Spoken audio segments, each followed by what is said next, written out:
right. We've got a verdict. Let's bring the jury out and receive the verdict. Thank you.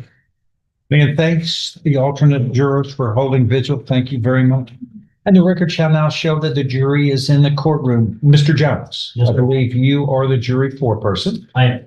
And I'm going to ask you a couple of questions. Number one, the court has received a message from the jury that the jury has reached a verdict in this case. Is that so, sir? Yes, sir. Is this a unanimous verdict? That is one that is agreed upon by all members of the jury? It is. Do any of the jurors disagree with your foreperson's representations? No disagreement. It does appear to indeed be unanimous. If you would be so kind, pass the documents to the bailiff. You may be seated. I will review for proper form and publish the verdict, and the defendant shall rise. In cause number 22-39014, the state of Texas versus Stephen Rayvon Angel, we, the jury, find the defendant guilty of the offense of murder as charged in the indictment signed by the jury foreperson. The verdict is received.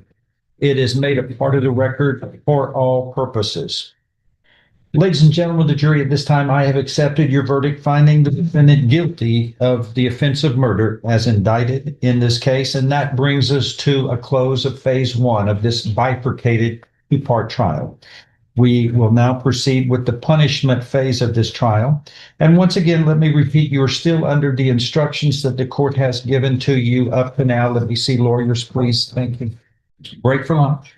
Can all of you return back? Is 1:30 going to be enough time? It's 1:23 now. That's a little over an hour. Is that good?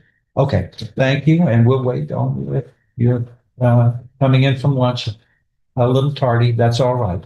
Please remember the instructions the court has given to you. We'll see you all back at 1:30. Thank you very much. Everyone else remain seated while the jury exits first. Thank you. Anything to be brought up by the parties at this time, state or defense? We're in recess till 1:30 on this case. David, let's get your stuff done. Thank you.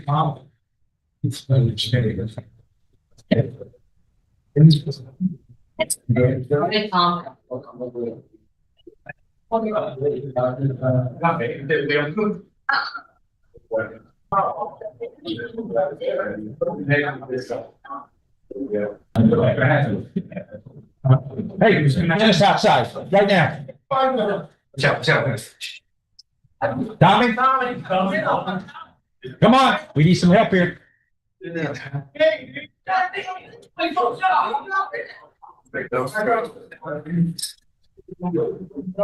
Place in the record, within the last hour, the court received a verdict from the jury in the case of Stephen Angel in a murder case, and the jury found the defendant guilty of the offense of murder as alleged in the indictment. So the court accepted the verdict and then broke for the lunch hour. And as participants and the jury and spectators were leaving the courtroom, this court saw some activity at the doorway, and I could see one or two bodies, and it was obvious that physical confrontation was going on at the doorway, inside the doorway, and at the doorway of this courtroom, as the court was still in session on this matter.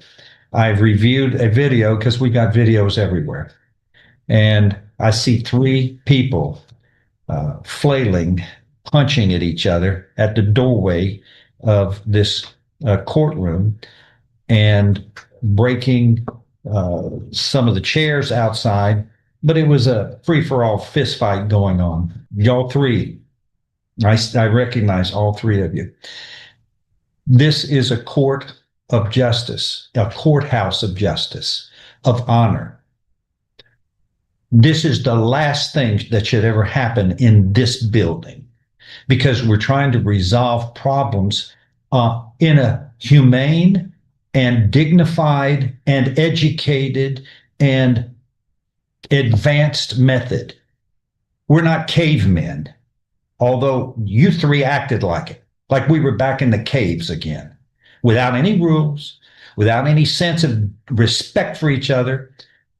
The proceedings moved forward in due process. The jury had their job, the attorneys had their job, and then we went through the penal code, the code of criminal procedure, and the rules of evidence to get to a disposition in this case, like we do in every case, using the rule of law, not fist fighting in front of the public. Can you imagine if this is what we did normally? We don't really need a building. We just meet and punch it out. We're not cavemen. We're supposed to be advanced thinkers. But not everybody thinks advanced thought. That's foolish. That was foolish. And I see assaults. Now, I understand that no one wants to press charges against anybody. But let me tell you this, I'm pressing the charges. You do it at the door of my courtroom while in session, you're going to get held in contempt of court. All three of you are charged with contempt of court. Carries with it up to 60 days in jail, 180 days in jail, 6 months, 6 months. And don't think I won't set an example, because this isn't going to be the kind of activity that decent, law-abiding, advanced human thought in America is supposed to be about.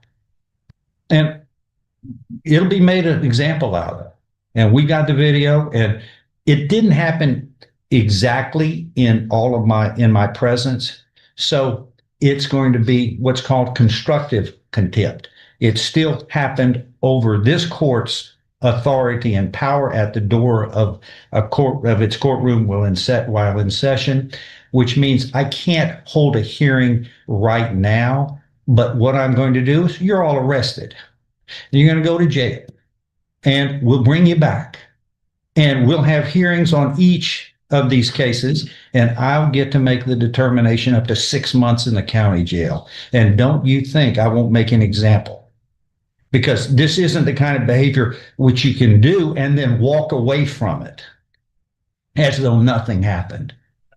We're supposed to set examples of behavior for all of us. And some of these cases have terrible situations.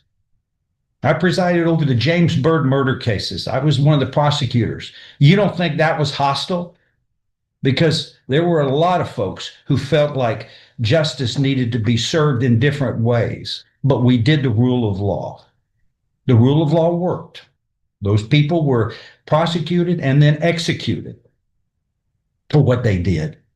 You don't think that the experience and the sacrifices that we put in to see humanitarian ways of doing justice and the rule of law and due process works?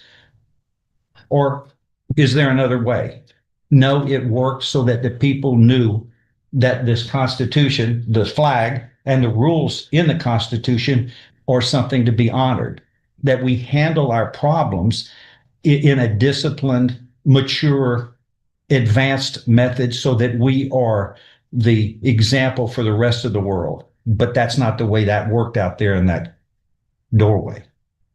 All y'all did was acted like the kids do at school grounds before we learned and get educated, duking it out there in front of everybody. People are here to resolve their problems in an honorable, disciplined way under the rule of law. What kind of example is that set that y'all can duke it out and just flail at each other, break things, and disrupt the proceeding? Disrupted my proceeding. I had to stop the proceedings that we were conducting here to finish this. But you got my attention, and you're gonna have hearings, each of you, and I'll get to make the decision, because you don't have a jury trial. It's in front of me, and you can be ultimately sentenced in jail up to 6 months. Does everybody understand that? All of you? This is what's called criminal contempt rather than civil contempt, because you can be placed up to 6 months. So all of you will be arrested. Each of you are going to be, there's a bond that I'm ordering of $1,000 in each case. For each case, I'm going to set this for a hearing in 4 to 6 weeks. And if you're unable to hire an attorney, one will be appointed to represent you. Are all of you going to be able to hire attorneys, or are you going to need appointed attorneys? Sir, you're going to hire somebody, and you, sir, Ms. Point, you want somebody to, we're going to get you to fill something out. I need him to do an indigent form. If you're indigent or unable to hire somebody, one will be appointed immediately to help you, okay? And again, criminal contempt is punishable because it concerns an act which affronts the dignity and authority of the court. And the primary purpose of criminal contempt proceeding is to vindicate the public authority. And committing assaults in the doorway of a courtroom, where in this courthouse, where justice is the determining goal in all of our proceedings, in a dignified and non-hostile way of advanced human actions and thought. That's the way we're supposed to conduct ourselves. And every case has emotional issues. We never have problems like we had just a moment ago. And that cannot be tolerated, and it will not be. It will have its punishment attached to the actions. Does everybody understand? All right, that is all. We're in recess on this. Then you're all taken into custody, and $1,000 bond Can I get is ordered. No, we'll take care of it. We're gonna have a story on it. Sure, yeah, talk to the bailiff and they'll work it out with you. Thank you.